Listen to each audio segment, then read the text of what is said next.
In this video, I am going to automate testing of Fastapi endpoints. So I have this Fastapi application already made, which is pretty basic.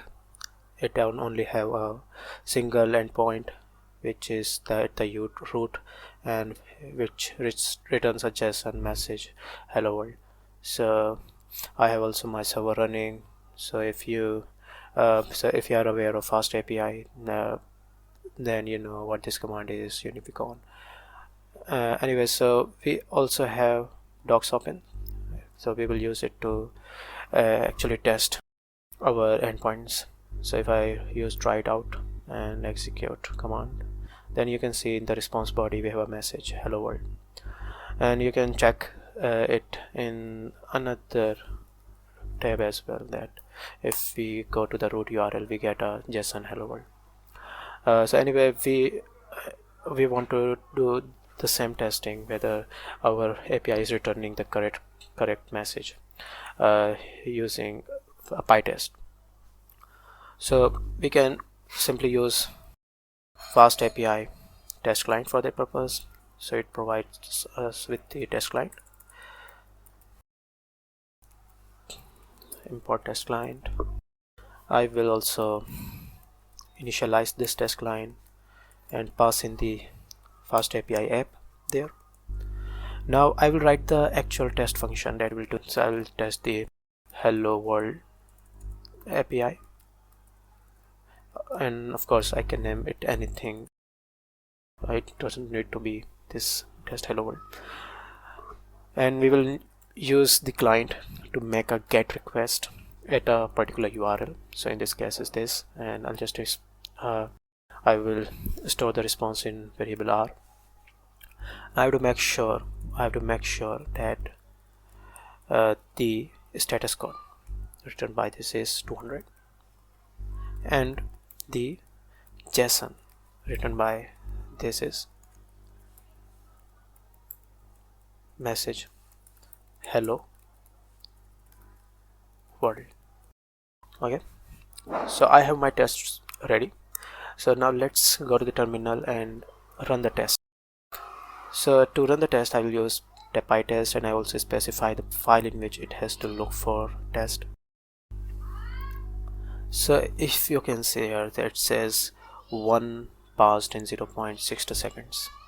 So actually it was, so when I specified the pytest this file, then it was able to find one test. So it consider every function that is starts with test underscore as unit test. So it uses this thing, and then it was able to pass it. So if there was some error, suppose say API does not return hello world, instead it's returns something error, right? And if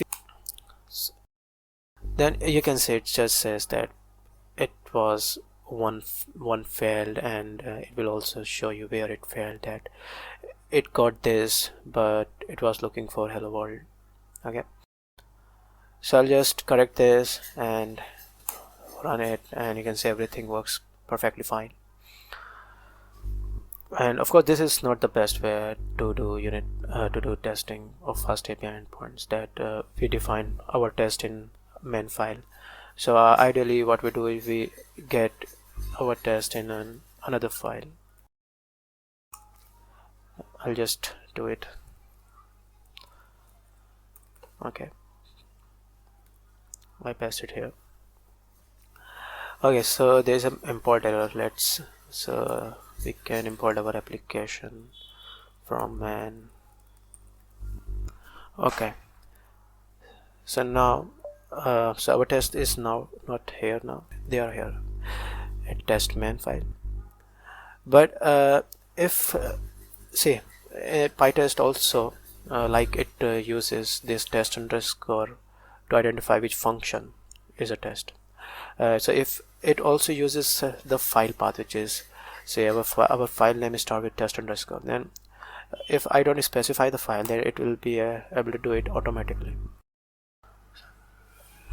So I just run it. See, I was able to run pytest using without specifying the file, because it consider everything that is start with test underscore as containing test. Okay, and run the file.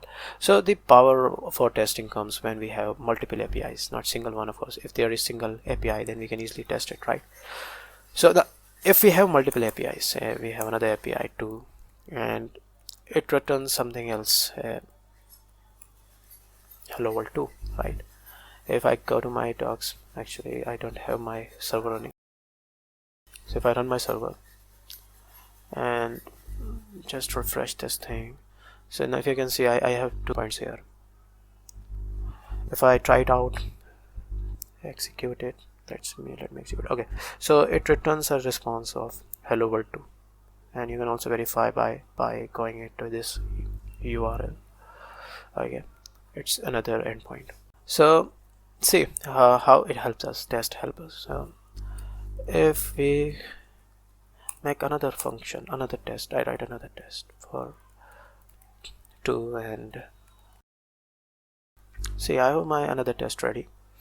I'll just close this thing and run my test. See, it was able to do it within a matter of second. It was able to do 2 tests for me, that it verified the response of the first API and the another endpoint as well. So I think these are the main highlights that as a beginner you need to know about unit test, and we will in later videos deep dive into these things. Thank you for watching.